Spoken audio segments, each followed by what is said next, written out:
Apa aibnya? Tidak ada aibnya. Apa aibnya? Tidak ada aibnya.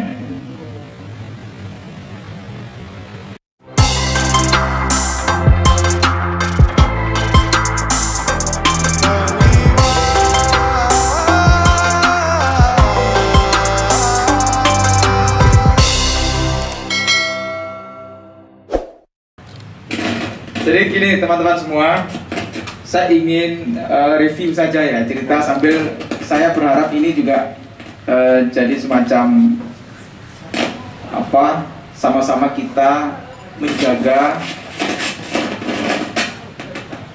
terhadap diri kita masing-masing. Jadi saya mulai dari kepadatan aktivitas ketika erupsi Semeru. Jadi aktivitas erupsi Semeru itu memang betul-betul menyita waktu, menyita tenaga, menyita pikiran. Saya sehari itu bisa bolak-balik ke Candi Puro, Pronojiwo itu sudah nggak terhitung. Sampai suatu saat malam-malam saya harus naik sepeda motor ke sana karena memang saya ingin cepat supaya langsung ke titik lokasi ketika ada tanggul yang kerowok di bawahnya, dan itu atas akibat dari arus lahar Semeru.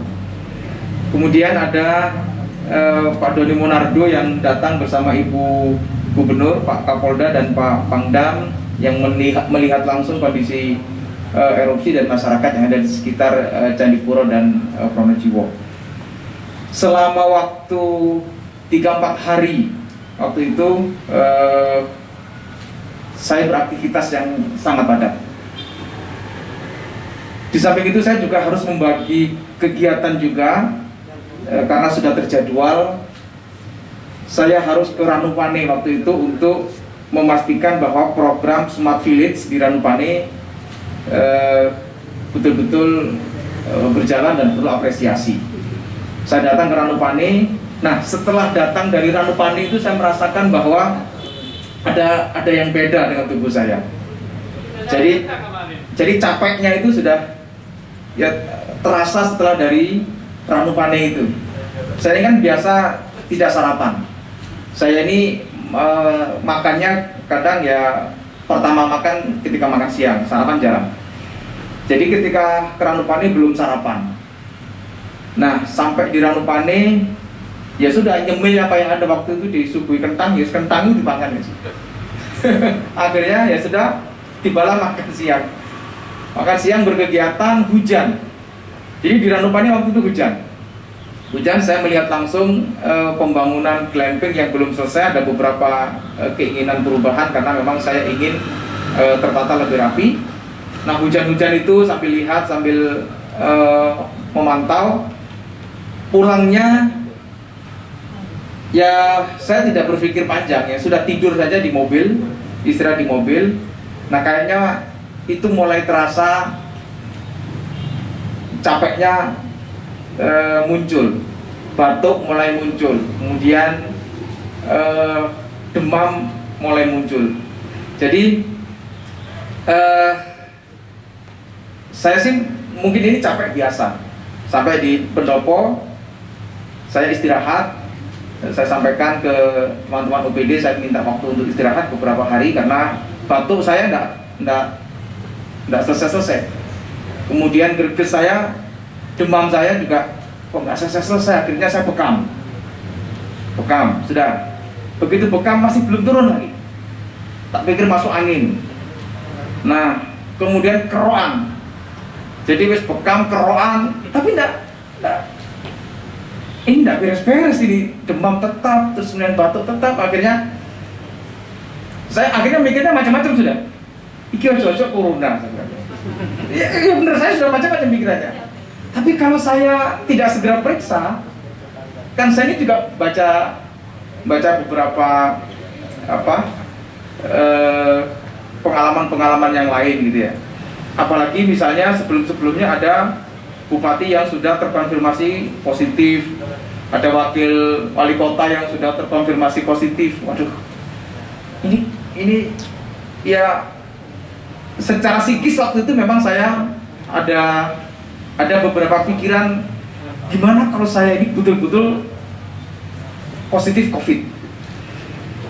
Tapi kalau saya tidak segera periksa, saya khawatir saja ada banyak penanganan yang terlambat COVID-19 itu yang tidak bisa tertangani dan tidak bisa tertolong.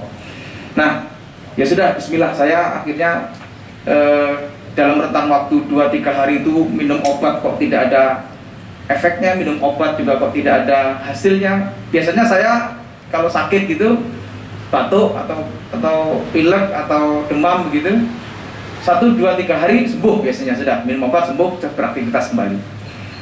Nah, ini nggak sembuh-sembuh. Akhirnya dari obat yang saya minta ke dokter itu saya sampaikan ke Pak Direktur Rumah Sakit Dr. Haryoto. Saya konsultasikan gimana ini sebaiknya. Sarannya swab. Nah, itu mulai begitu disarankan swab, itu mulai rotok mikir. Waduh, ini apa swab? Karena ada pendapat begini, bagaimana supaya tidak ketahuan COVID-19, jangan swab. Itu ada yang pendapat begitu. Wah, saya ini ikut pendapat mana? Saya bilang begitu. Nah, akhirnya mikir sudah, ya sudah, bismillah, sudah, saya harus ditangani, saya harus paham bahwa ini risikonya tidak mudah. Ini risikonya juga harus dipikir yang lebih dalam lagi. Sudah, saya swab. Saya putuskan swab. Sebelum swab saya rapid. Rapid itu hasilnya non reaktif. 2 kali rapid saya. Rapid non reaktif. Alhamdulillah, rapid non reaktif. Kemudian sudah saya putuskan, saya sampaikan ke Dokter Halimi, dokter, saya swab. Betul Pak ya swab ya? Iya, saya swab. Kemudian dipanggil Dokter Yuli, dokter spesialis paru di Dokter Haryoto, di Rumah Sakit Dokter Haryoto. Sudah, begitu sampai melihat kondisi saya, kayaknya Dokter Yuli sudah curiga. Kayaknya sudah curiga. Itu lihat batuknya, lihat demamnya, lihat pernafasannya, ditanya berapa hari batuk, sudah curiga, kayaknya curiga. Ya sudah, akhirnya swab. Swab pertama malam hari, waktu itu jam 9 hari Rabu kalau tidak salah. Hari Rabu swab itu hasilnya negatif. Hasilnya malam hari karena pakai TCM, pakai TCM yang ada di Rumah Sakit Dr. Haryoto. Begitu pakai TCM yang ada di Rumah Sakit Dr. Haryoto, hasilnya negatif, alhamdulillah. Tapi kok rasanya, ini perasaan saya, Dokter Yuli tidak percaya. Akhirnya minta swab lagi besoknya, Pak, besok harus swab lagi Pak. Belum itu negatif kok, swab mana ki opo tuh. Nah, karena lihat kondisi saya, akhirnya betul keesokan harinya, hari Kamis, saya di swab yang kedua. Di swab yang kedua itu betul disampaikan melalui TCM yang ada di Rumah Sakit Dr. Haryoto, saya dinyatakan positif COVID-19. Wah, itu pikirannya semacam-macam ya, Bro. Begitu sudah dinyatakan positif, ini terus apa? Saya berbincang dengan Ibu Wakil Bupati, Bunda, ini saya COVID ini. Temenan tak? Ojo dienteng dulu. Begitu ngomong ojo dienteng, itu tambah kepikiran. Enggak Bunda, sehat. Saya sehat Bunda. Jadi saya secara psikis itu yang menolak atas rasa yang dikhawatirkan itu. Enggak, saya sehat.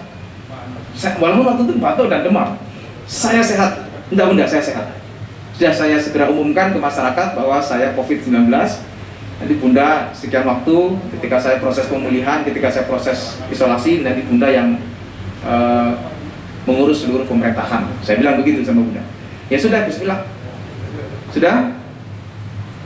Akhirnya seluruh yang ada di pendopo harus diswab. Jadi teman-teman semua, ini sebagai cerita yang menurut saya penting untuk kita semua punya persepsi tentang COVID-19. Saya ini tentu secara hari-hari beraktivitas dengan anak dan istri. Jadi semua yang ada di pendopo di swab. Hasilnya adalah 3 anak saya negatif, istri saya negatif. Istri saya 2 kali di swab. 2 kali di swab itu yang sama dengan saya, harinya sama, hasilnya saya negatif positif, istri saya negatif 2 kali. Anak saya semuanya negatif. Ajudan saya 2 sama sopir 2 negatif. Itu yang hari-hari di mobil.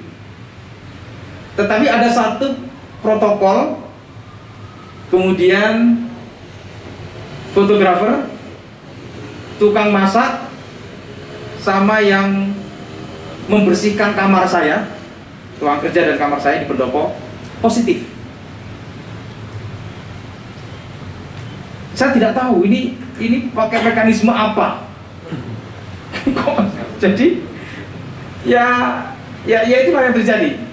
Anak dan istri saya negatif semuanya. Ya sudah, saya akhirnya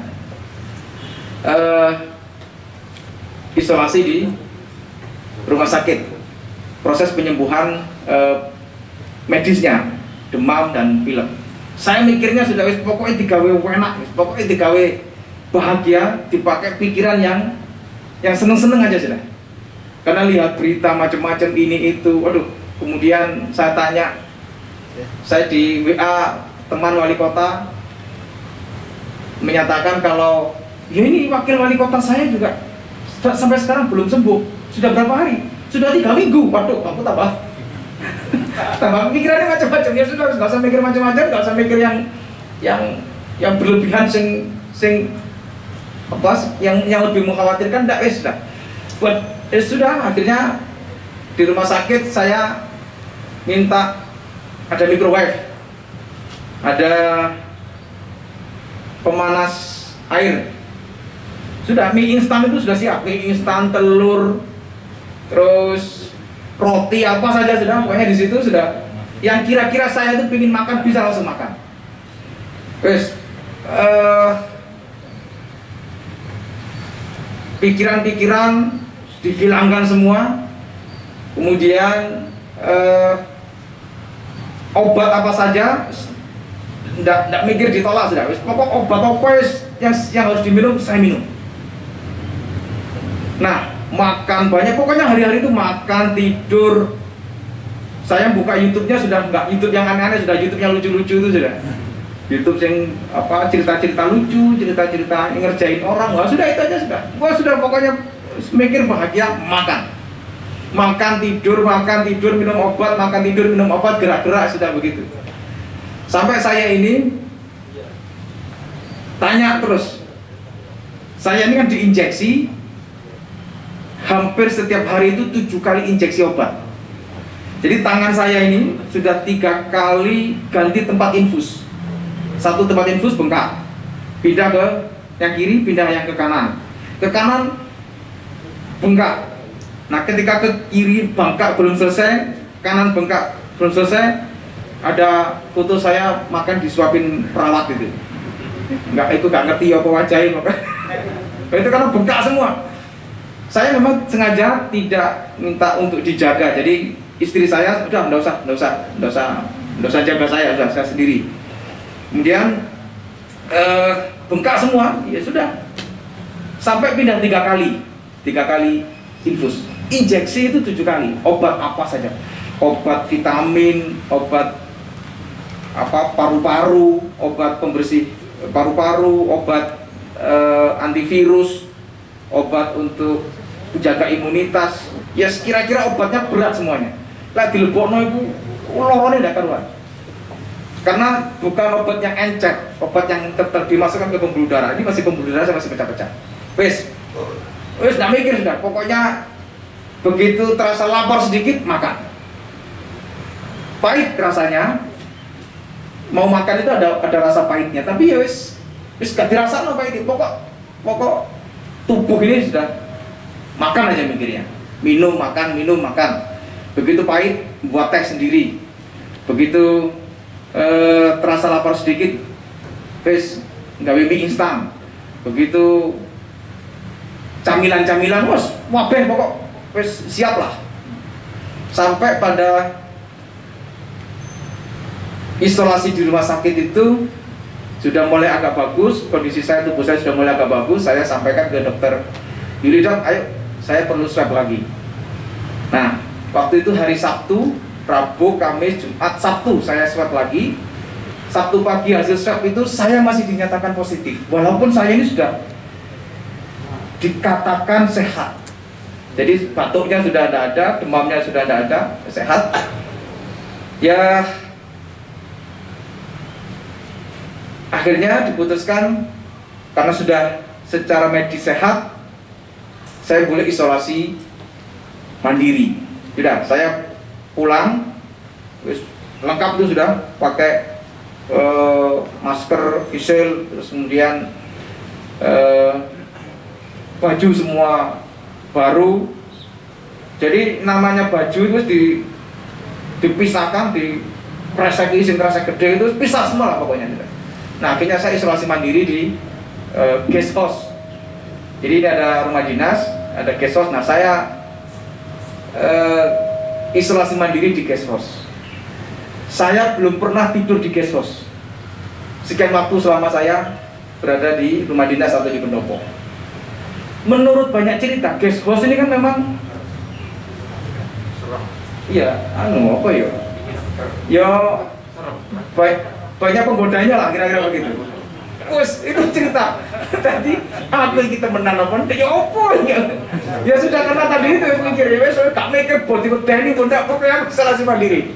Tempat yang aman ya di sini sudah. Karena saya mau isolasi di Sukosari, Bondir nggak mungkin karena ada ibu, ada keluarga, ada kakak, ada adik. Nggak, sudah saya di situ.